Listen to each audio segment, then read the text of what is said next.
Hi, everyone. Today is August the 2nd, 9:01, and it's good to be with you all for another town hall. Just give me a second here.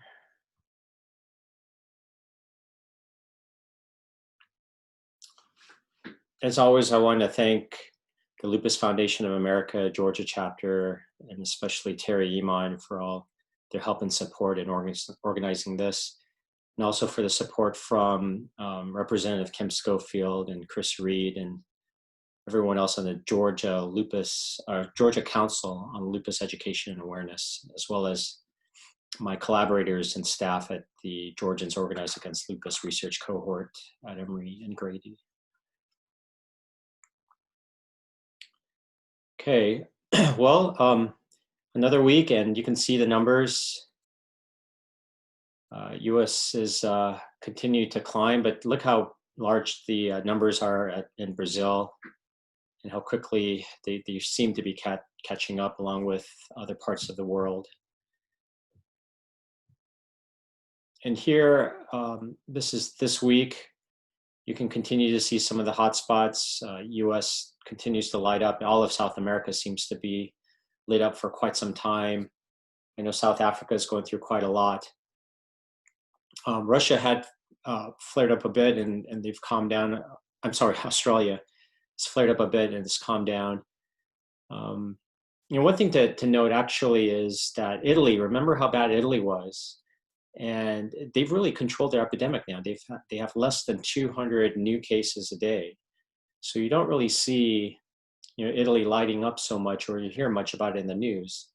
I think one of the points of all of this is not so much the numbers specifically, but how it's going to be a constant whack-a-mole, and you can't let your guard down. There are countries who have succeeded before that are now starting to flare up a little bit. But for the most part, you can get things under control, and it's really having that will as a country and as a public to really sustain some of the efforts that are admittedly tough. But that's something that we really haven't been coordinating very well throughout the US. And so that's certainly driving a lot of our rates in this country.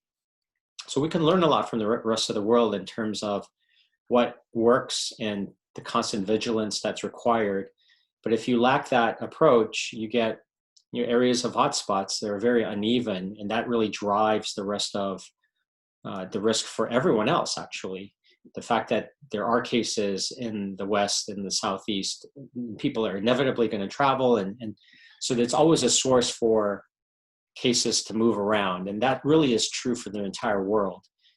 This is more than just about borders and politics. It really is something that continues to be an issue.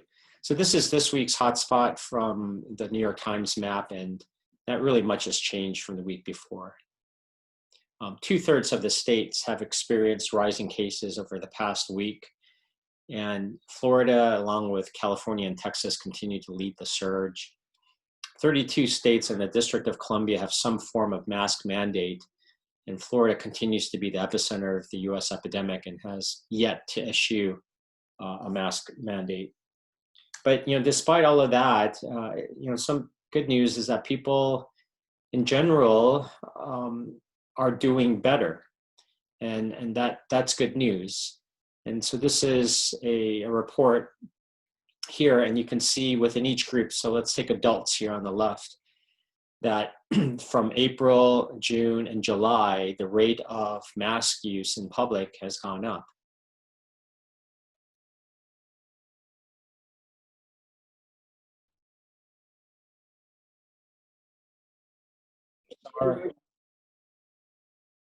Sorry, I'm back. Can you all hear me?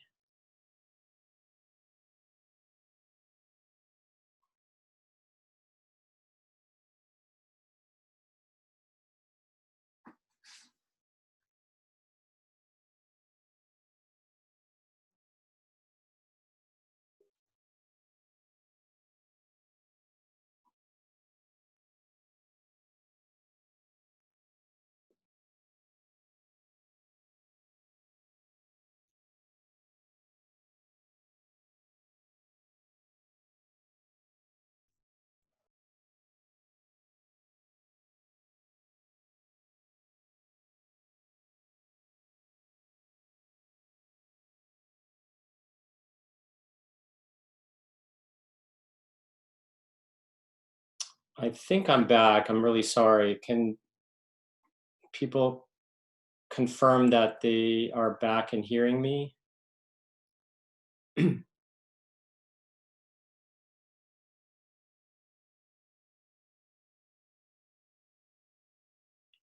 Okay.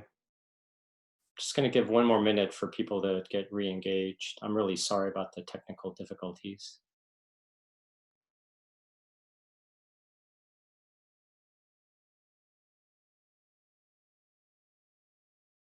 Terry, can you hear me? Okay. And let me see.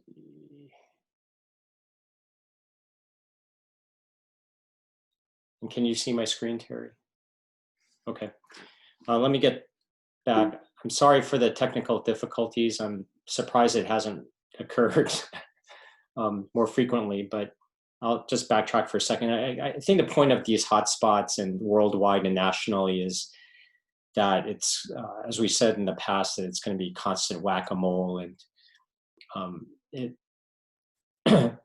we just have to have a resolve to get through this together. And even if you're feeling good that your area is doing well, um, that's a good thing to feel, but the chances are that it may come back if you let down your guard.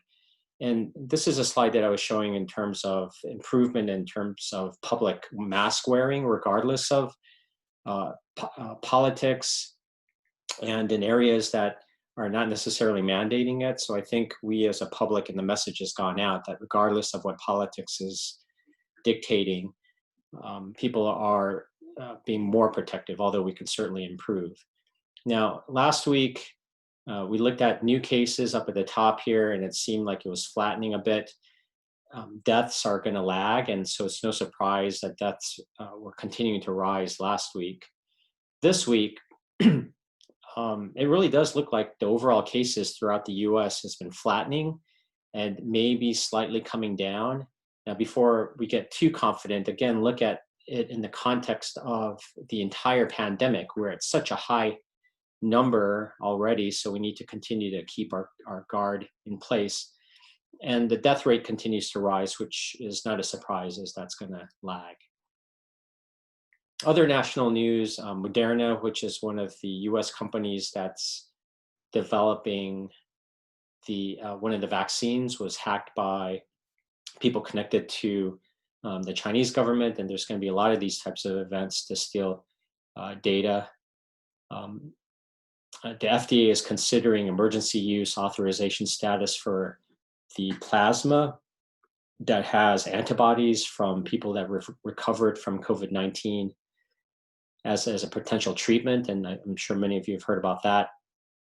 The conservative businessman and talk show host Herman Cain died of COVID-19, and he had attended a Trump rally about a week or two before he contracted COVID. No one will know for sure exactly where he contracted it, but you certainly wonder. So that's too bad. And a bunch of baseball players have been testing positive, including almost half of the Miami Marlins baseball team, who, by the way, contracted COVID while partying in Atlanta. So another claim to fame for us. Dr. Fauci and others were testifying on Capitol Hill, and amongst many other things, I think his tone in terms of the optimism of at least one vaccine being available in 2021 broadly to the public seems to be cautiously optimistic, and it's been there for a few weeks. And so let's continue to, as more and more results come back, let's keep continuing to keep everyone's efforts in our prayers, and hope that really comes to play. Last week, this is the map of the hotspots throughout Georgia. This week, it really hasn't changed all that much. These are cases per 100,000 in terms of counties ranked by that number. So these are not the largest counties, obviously, in Georgia, but really the biggest bang for the buck in terms of new cases of COVID. So per 100,000, you have Chattahoochee that's extremely high in other parts of the state. And you can see it graphically here, just really the entire state is lit up, but you've got large areas throughout rural Georgia in particular that seem to be continuing to be high numbers. In terms of number of cases overall, we mirror the US in that we've had a large uptick, but hopefully there's a sense that things may be flattening. And deaths, again, are still high relative to all the time before, but hopefully that is starting to stabilize as well. Again, still too early in both of these figures, and we'll just have to wait and see. But I think it really is a reflection of people being more conscientious. Again, no help from political coordination and the support of our public health infrastructure as a result of that. But nevertheless, hopefully we'll get through that. The ICU utilization continues to be high throughout the state. I mean, it's essentially maxed out in several areas. I forgot to look for it, but there's even one hospital in rural Georgia that has financially collapsed and will close soon. Not necessarily from the pandemic. It was in trouble to begin with, but the pandemic didn't help much at all. So I think our capacity as a whole is always very much on the edge and continues to be, despite some of the optimistic aspects that I mentioned before. So we need to continue to watch this. But throughout metropolitan Atlanta, anyway, it seems to have generally stabilized. Again, not out of the woods by any means, but we're holding our breath in a very optimistic way. Grady, on the other hand, is not doing as well. The number of cases continues to rise, hospitalizations and ICU bed utilization, but as a whole, the state and metropolitan Atlanta is doing better. But overall, it's to the point, again, with the ICU bed utilization being so high that there is going to be a reopening of the Georgia World Congress Center for overflow patients and beds for to help hospitals throughout the state of Georgia. So on to questions.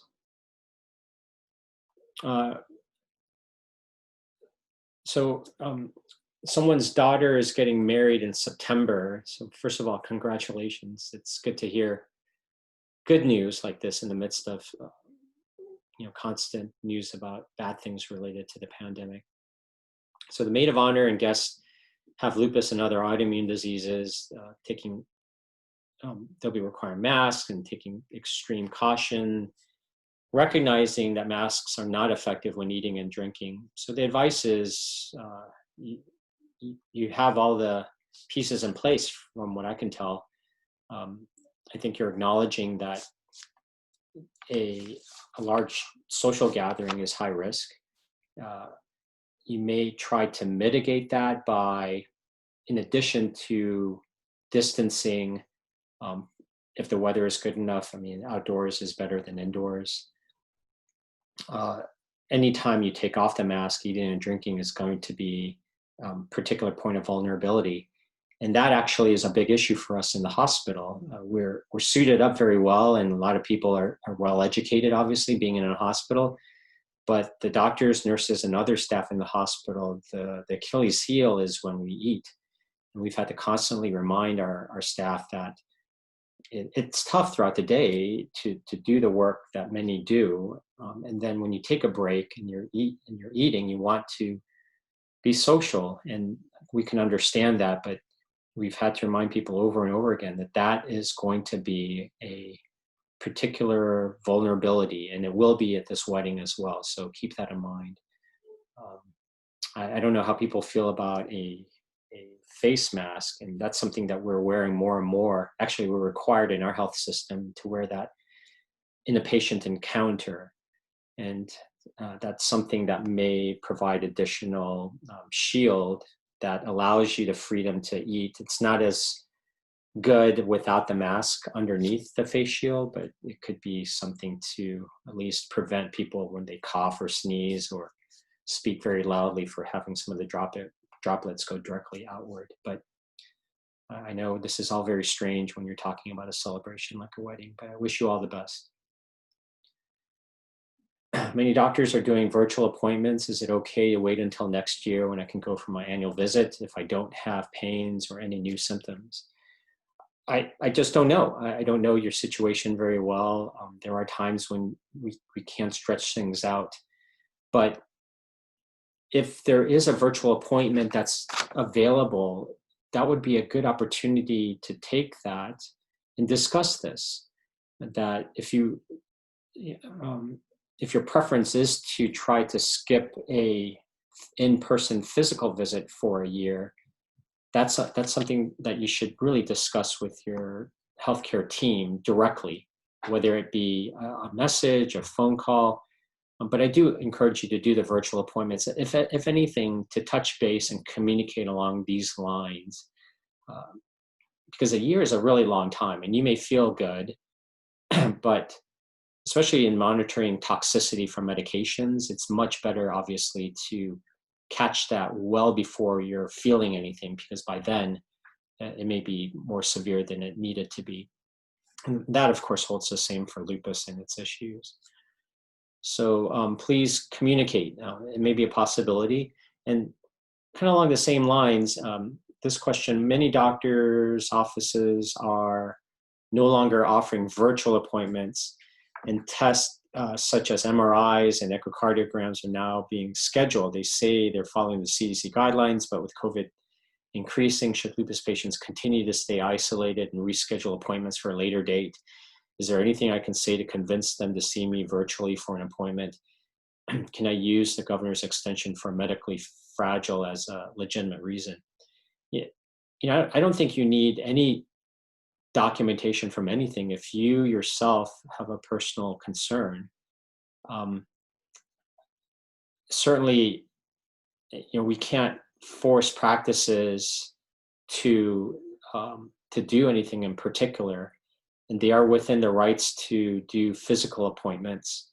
Um, and anybody, including businesses for that matter, restaurants, and so forth, you follow the CDC guidelines to the T, but there's always going to be a potential risk.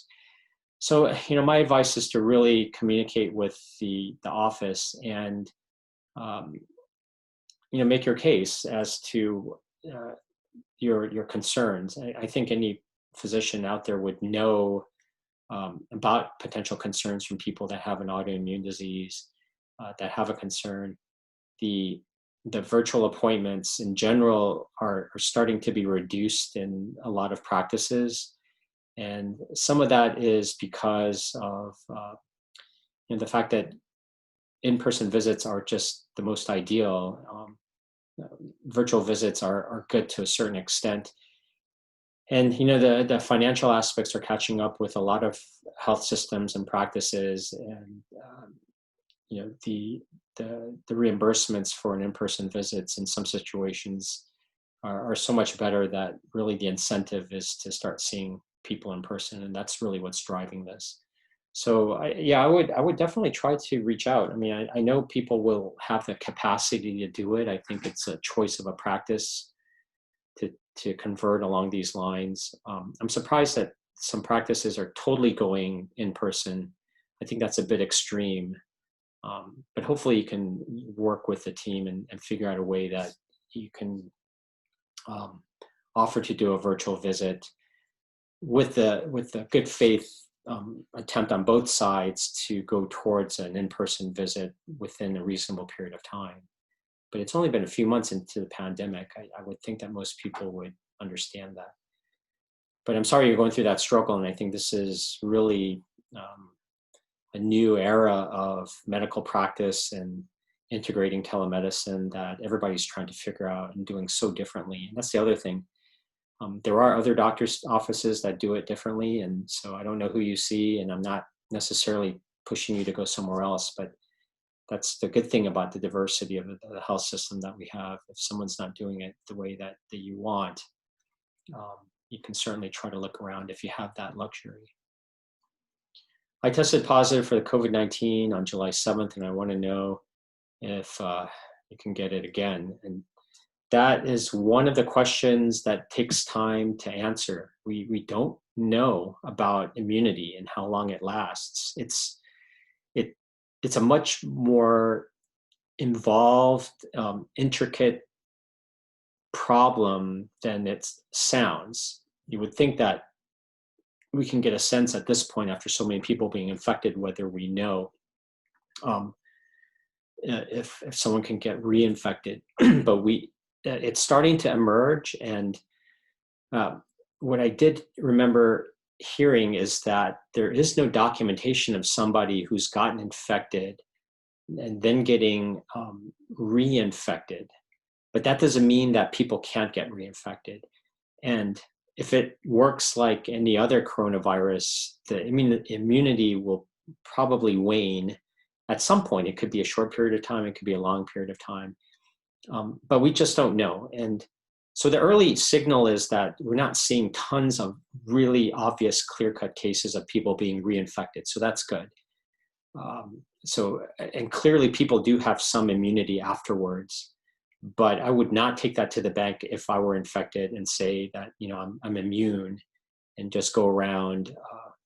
Obviously we still have a lot to learn. And this has direct implications of when we get the vaccine, because that's pretty much an artificial infection. We're being infected without being infected. And so that's the same case with vaccinations. How long is that immunity going to last afterwards? And that's all part of what we're learning from the trials, as well as from people that naturally get infected like yourself. So I wish you the best. And you're one of the many positive stories of people who've successfully gone through, some little worse for the wear than others, but I hope you continue to do well. What are now the most evident and substantiated lingering and long-term effects of COVID-19, and how can these symptoms converge and merge with typical lupus, systemic autoimmune disease, clinical manifestations, and chronic symptoms? And how do you distinguish between the two different root sources of the symptoms when most of them can be so identical and similar in their occurrence? Just to summarize this point, for those of you that have been living with lupus, the challenge sometimes can be, what's causing what? Lupus causes fevers and fatigue and joint pains in some or many. If you get an infection that then leads to fevers, joint pains, fatigue, even as a long-term sort of side effect of the infection. Is it the lupus being flared up from the infection, or is it the infection and its effects long-term? And so that's a challenge that we had even before COVID, and it's going to remain in this situation. This harkens back to a question that we had last week about someone submitting a question about someone that they knew not taking COVID as seriously, thinking that it's sort of like the flu that's been going around for years. And one point that I made at that time was that people are realizing that symptoms, even after going through the acute infection, can be with many people for a long period of time afterwards. And these can be younger people that may not need hospitalization, but they have a lot of symptoms even after the infectious period that causes them to stay out of school, stay out of work. So, this is an infection that we're learning more and more about, and this is one of the aspects of people suffering from these chronic issues. And so it's being written about more and more. I don't have anything major to disclose, but for those of you who want some more details, this is a nice article, and you can see the link at the bottom, and you can pull it up from the recording afterwards. But you can see some of the things here. I know many of you are just gravitating to number one, brain fog. That's one of the most common chronic symptoms related to lupus that I hear of, next to fatigue and joint pains and pain. certainly shortness of breath and hypertension and all these issues are seen very commonly in lupus. So if this is a part of COVID, and even if people get through the infection okay with lupus and COVID, there's a potential that some of these lingering effects will be around. And you can read also in the bottom of some of the thoughts very early on of how COVID is impacting the body to result in some of these chronic symptoms. And, you know, one good thing that may come out of all of this, and let's cross our fingers about this, is that some of the mechanisms of how COVID is impacting people chronically may be very similar to what's going on in lupus. You know, apart from the virus or the infection itself, lupus and COVID are both immune responses. And there's both an acute response, the active infection or flare, if you will, infection in COVID or flare in lupus. But after the acute inflammation, there's this chronic issue of these symptoms that may be there even without the infection or the inflammation, infection from COVID or inflammation from lupus. So this may be sort of very similar in terms of what's going on here. And the more we can learn about COVID, perhaps there's some thing that we can learn about lupus and vice versa. The White House Corona Task Force moved Georgia into the red zone this week. Is this a precaution, or are we headed towards trouble? The federal report, the White House Corona Task Force is a group that involves Dr. Fauci and others that you've seen on TV, but they're supposed to advise the administration as to what to do. But obviously the administration and President Trump is not obligated to do what they advise.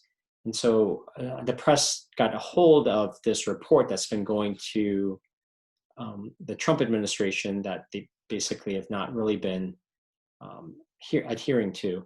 And so this report utilizes a very sort of scientific approach or objective approach. You don't want somebody to just say, you know, I feel like Georgia needs to do better.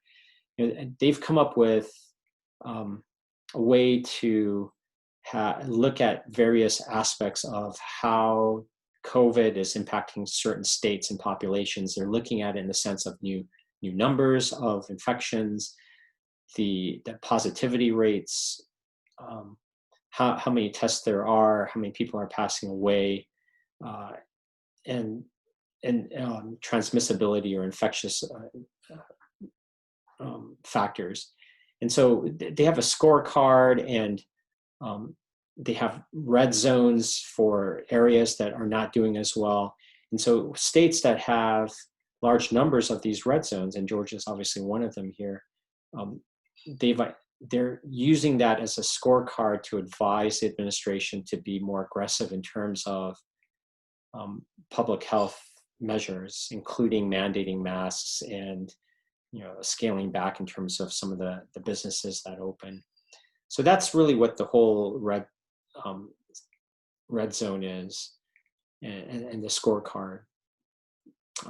And what's come out this past week in terms of Georgia being one of the red zone states is not anything new. We've been talking about all the different parameters that Georgia is not doing well, and I've been continuing to be critical about not having mandated masks and other measures. But this is just one way to that the task force advising the White House is saying, you know, listen, if this is a very easy way to understand things, and if you have a lot of red, you're not doing well, and we should be doing something more than that. So it unfortunately really hasn't changed anything in terms of what the state's doing or the federal government is doing and viewing the intervention in Georgia, but it's certainly informing us, the public. And as I showed in the slide earlier, more people are masking up. People are understanding the severity of this and what they can do. And I think it's starting to make a difference. How is the rate of transmission calculated? Why is it low in some states with lots of positive tests? and low in states with less positive tests. Is there a good website to get information we can trust? I'm not sure if you're talking about transmission rate or infectious rates of the virus itself. But what I can tell you is that I'm kind of guessing here. If you're saying that there's a high rate of the infection going from one person to another, then if there's a lot of transmission, then there's going to be a lot of positive tests. So if in this situation where there's a lot of positive tests in a state, but the transmission rate is low, you're probably looking at the numbers where it's going to change soon. These tests will start going down if the transmission rate is truly low.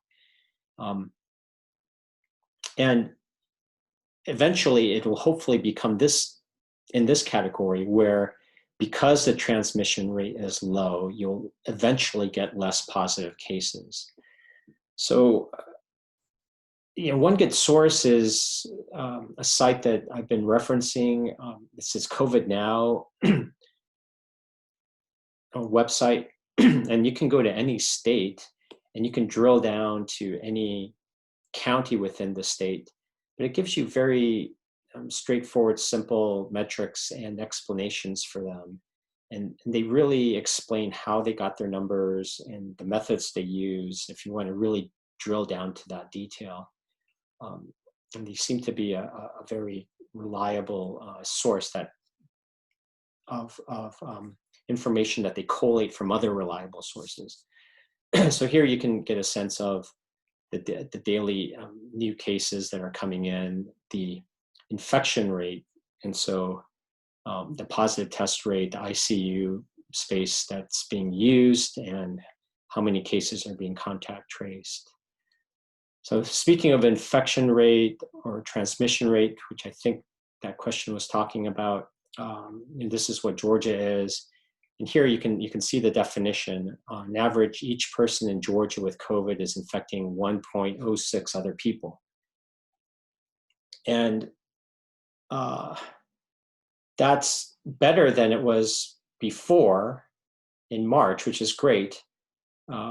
And basically what it's saying, for every person that's getting infected, another person is getting infected as a result. So we're never going to get out of the woods yet. I mean, it's much better than being at 2, but we're always going to replace one infected person with another because they're infecting someone else. And so we're not going to get the overall numbers down significantly until we get this below 1. But it's good to know that, it's stabilized around here from a high of 2.1, and hopefully we can get down even further.